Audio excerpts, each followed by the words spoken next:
Olá, pessoal, tudo bem? Para quem não me conhece, eu sou Lígia, sou arquiteta. Esse vídeo de hoje eu resolvi gravar porque eu, como arquiteta, eu também faço trabalhos de prefeitura, de documentação, de aprovação, mudança de uso e outras coisas mais.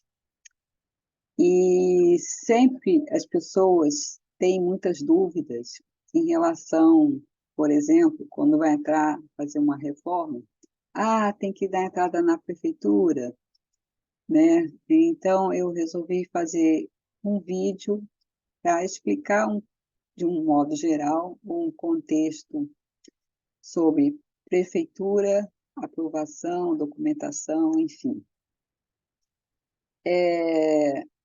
Primeiramente, vamos separar quando a gente tem uma reforma de uma residência, uma reforma interna de uma construção nova, né? Pela lei nova de condomínio, a lei 16.280, toda a reforma de condomínio dentro de um apartamento, de uma unidade de condomínio, ela precisa apresentar um plano para o síndico, né? Para a administração do condomínio.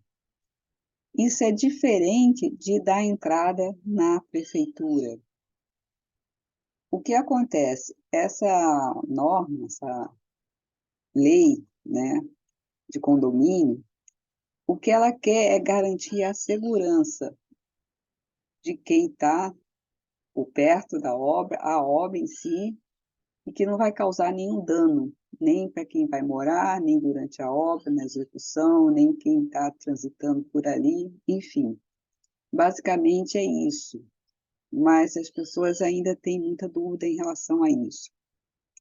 E nessa proposta para o condomínio, o que precisa? Precisa apresentar um plano, né? Um projeto do que vai ser feito, o que não vai ser feito, recolher a RRT ou ART, se for engenheiro ou arquiteto, né? Os órgãos são diferentes, teve essa separação. Antes era tudo junto, nós éramos todos do CREA, agora não é mais. O CREA virou só para os engenheiros e nós, arquitetos, somos do CAL. É só essa diferença. E seguir as normas do condomínio, né? Essas normas do condomínio também têm que estar em acordo, né, com esse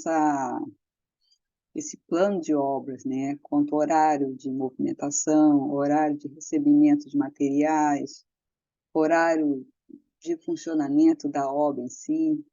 São várias regrinhas que isso difere muito de condomínio para condomínio. Aí é a regulamentação interna do condomínio. Mas, nesses casos, não há necessidade de dar entrada na prefeitura, né? Obra interna, de unidade interna, seja residencial ou comercial, não há necessidade de dar entrada na prefeitura. Quando há entrada na prefeitura, é quando há, por exemplo, mudança de uso, né, uma residência que vira para ser comércio, aí é necessário entrar com o processo, abrir um processo, né, seguir todo o trâmite, documentação, para que essa residência não seja uma residência, e sim comércio. Você não pode abrir uma lojinha, né, uma casa que você tem abrir uma lojinha e começar a oferecer algum serviço ou vender algum produto. Não pode. Isso tem que ser feito com aprovação.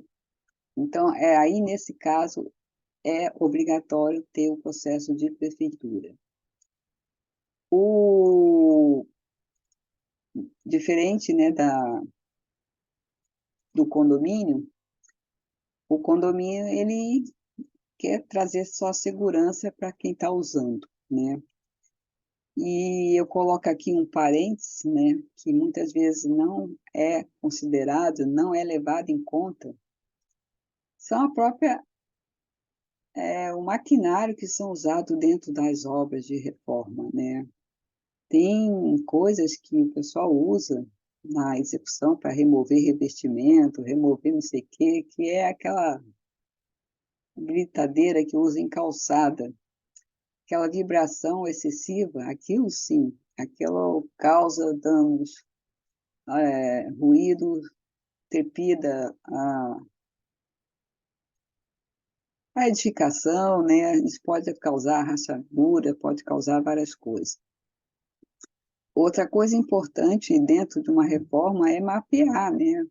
Comunicar aos vizinhos que vai ser feito obras, tentar saber, né, identificar se teve algum dano antes, se existe algum dano dentro do apartamento do vizinho, para depois ele não dizer que foi da obra, porque tem muita gente, às vezes, que se dá de espertinha, aí quer cobrar coisas do proprietário que está fazendo a obra, mas, na verdade, aquele caso já existia. É só um alerta que, infelizmente, essas coisas acontecem. Mas vamos lá falar do processo de prefeitura agora, né? O processo de prefeitura, ele é basicamente burocrático, né? Pensa uma coisa burocrática, é um processo de prefeitura. Existem várias legislações, várias normas, várias coisas que a gente precisa seguir, né? Seja para uma reforma de alteração de acréscimo de área, por exemplo, aí sim eu preciso entrar na prefeitura, seja para mudança de uso, seja para construção nova, enfim, em vários casos, né, é obrigatório, sim, dar entrada na prefeitura. Em todos os casos, é obrigatório, sim, a gente recolher a RRT ou ART, né? Caso de engenheiro ou de arquiteto, como eu falei, muda só o órgão, mas todos nós somos obrigados a fazer esse recolhimento. Então, quando se vai fazer alguma coisa na prefeitura, por exemplo, um projeto novo, né? O que vai fazer ali, seja um comércio, seja uma residência, seja o que for, a primeira coisa é consultar o zoneamento da prefeitura. O zoneamento ele vai definir parâmetros, né, de como vai ser, como pode ser feita e se pode ser feito, né?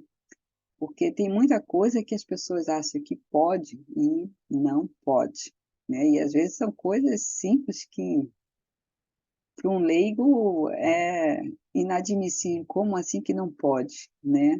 Mas a lei é muito restritiva, é bastante restritiva, e o pessoal da prefeitura, eles são bastante exigentes, né? O processo acaba ficando, às vezes, um pouco demorado, um pouco moroso, pelas exigências, né, de como é feito. Eu confesso que muita coisa precisa ser revista, né, tanto nas legislações quanto na maneira que é feita, para facilitar a vida de todo mundo. Mas ainda temos um caminho a seguir, né? Mas tudo tem que passar por aprovação. Algumas coisas não precisa passar por aprovação, mas precisam ser comunicadas à prefeitura que vai acontecer. E precisa também o recolhimento, né, como responsável técnico. Por exemplo, limpeza de fachada, reparo de impermeabilização, reparo de cobertura de telhado, reparo de calçada, enfim, alguns itens. Eu não preciso de aprovação, né? Mas eu preciso comunicar à prefeitura que vai começar uma tarefa, um trabalho novo ali, naquele local. Nas questões de aprovação, seja ela para a residência nova, seja ela com a reforma de ampliação, de mudança de uso, enfim, quando eu preciso dar entrada na prefeitura, eu tenho que apresentar várias documentações do imóvel, né, do proprietário ou dos proprietários. Se não for o proprietário, um representante que tenha sido representado e registrado em cartório, com firma reconhecida e tudo mais, né? Mas eu preciso da documentação de tudo, né? Do imóvel e das pessoas envolvidas. Apresentar, e dependendo do que vai ser feito, né? O uso que vai ser feito, documentações em paralelas que, quando entra no processo, o processo vai caminhando por alguns setores da prefeitura que eles vão exigindo mais coisas, mais documentações para atender determinado órgãos, né?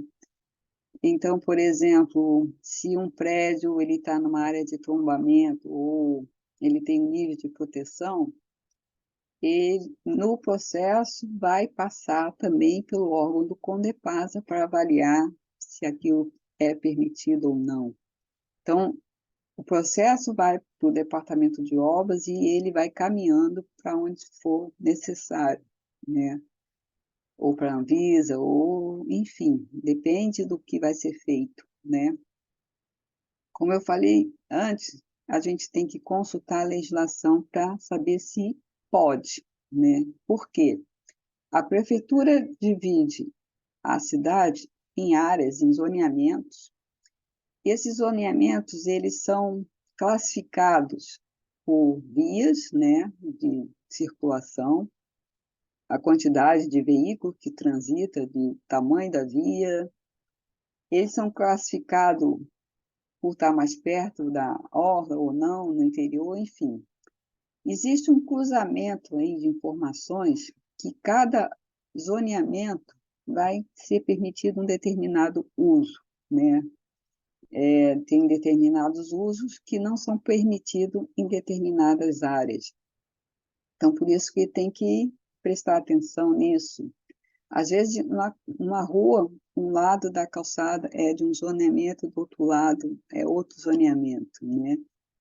Eu já peguei um caso que eu fui analisar, a rua dividia um lado, podia ter um barzinho com mesa, do outro não podia. Simples assim, né? E a pessoa não entende, oh, ali na frente tem, por que que eu não posso ter, né? Então, por isso. Então, tudo tem que ser muito bem analisado antes de começar. Então, quando for, vai passando, o processo vai caminhando, ele vai passando pelos órgãos, né? Vão sendo solicitadas documentações, caso necessite, né? Mas, de um modo geral, é a documentação do imóvel, a documentação dos proprietários. Se é locatário, também a documentação dos locatários. E aí, no caso, a autorização do proprietário também, né? O projeto, que vai ser apresentado em duas vias, com todas as representações gráficas, conforme a BNT, né? No caso, eu preciso apresentar todas as plantas de cobertura, desnível até o piso, toda a compartimentação com as dimensões internas, dimensões de janelas, de portas, enfim, existe um checklist, né, vamos dizer assim, de representação das fachadas, de todas. Mesmo que ela for acostada, precisa aparecer a demarcação da fachada. Outra coisa que precisa é o plano de gerenciamento de resíduos sólidos, né? Que isso é para gerenciar a coleta de entulho, vamos dizer assim, que é gerada dentro de uma obra. Qual quantidade e qual vai ser o destino? Isso precisa apresentar também e passa também por aprovação. Áreas que tem mudança de uso, ou que é comercial, vai virar comercial, ou é novo, vai ser comercial, todas agora novas ou em reforma, que vão passar por reforma, precisa de acessibilidade. E a acessibilidade, e agora cada vez também está mais exigente, porque não é só o caminhar, não é só rampinha de acesso, mas são sanitários, são áreas mínimas de circulação, de giro da cadeira, enfim. São várias questões que também precisam ser apresentadas. E o processo pode ser barrado, às vezes, por causa de uma bobagem, né? Uma cota errada de abertura da porta, enfim. São muitos detalhes, né, para a gente mapear. Quando o processo passa por esses trâmites todos, né, a gente recebe o alvará, que é a carta de aprovação, né, o famoso alvará, que é justamente a aprovação do que aquele projeto está dentro da legislação, está atendendo, né, à lei que foi feito de acordo, né, com o uso que vai ser determinado. Aí, quando vai começar a obra, passa por outro processo, né? A obra deve ser feita exatamente como o projeto foi aprovado, e ao final da obra, dependendo do uso, né? Aí vai ter bombeiro, vai ter laudo técnico, vai ter outras coisas, que recebe a carta de habites, né? A famosa carta de habites. E aí, depois, tudo concluído, é só uso e frutos, né? Mas eu queria deixar esse esclarecimento, né? Porque eu tenho me deparado, às vezes, com algumas questões mais de cunho informativo, né? Porque as pessoas realmente têm dúvida, né? Têm dúvida nessa relação do condomínio e têm dúvida na relação também do que precisa para aprovar, do que não precisa, o que tem que dar entrada na prefeitura, o que não tem, né? E entender que esse processo não é rápido, costuma ser demorado e tem que estar tudo muito direitinho, né? E ter muita paciência também, porque não é rápido, nenhum momento é rápido, né? São esses itens todos, exigência, tem que estar acompanhando o trâmite. Se a gente esquece alguma coisa, às vezes uma falha mesmo, mas a gente é chamado para resolver aquele probleminha, às vezes até o nome da rua, se não está lá doutor alguma coisa, ou se é almirante, não sei o quê, não sei, faltou esse doutor, esse almirante, e já volta o processo, né? São detalhes, além das outras coisas, de todos os itens, né, que são exigidos para a gente apresentar. O projeto, o memorial descritivo do que vai ser feito, como vai ser feito, né? Um relatório fotográfico, quando principalmente edifícios mais antigos, né? Precisa apresentar esse relatório fotográfico, as documentações e todas as outras exigências, né? E pagar as taxas, são várias taxas, né? Durante até a conclusão da obra. Então, isso foi só um informativo, né, que eu gostaria de colocar aqui, e colocar à disposição. E, e a minha experiência em processo de prefeitura é praticamente só em Santos, né? Mas o processo de prefeitura, na maioria das vezes, é muito parecido. Muda o zoneamento de cada lugar, né? Muda as exigências, né, de cada prefeitura, mas, de um modo geral, é uma receita de bolo que tem que seguir um passo a passo bem minucioso, com paciência e bem burocrático também, né? Então é isso, foi um prazer, muito obrigada e até mais. Valeu!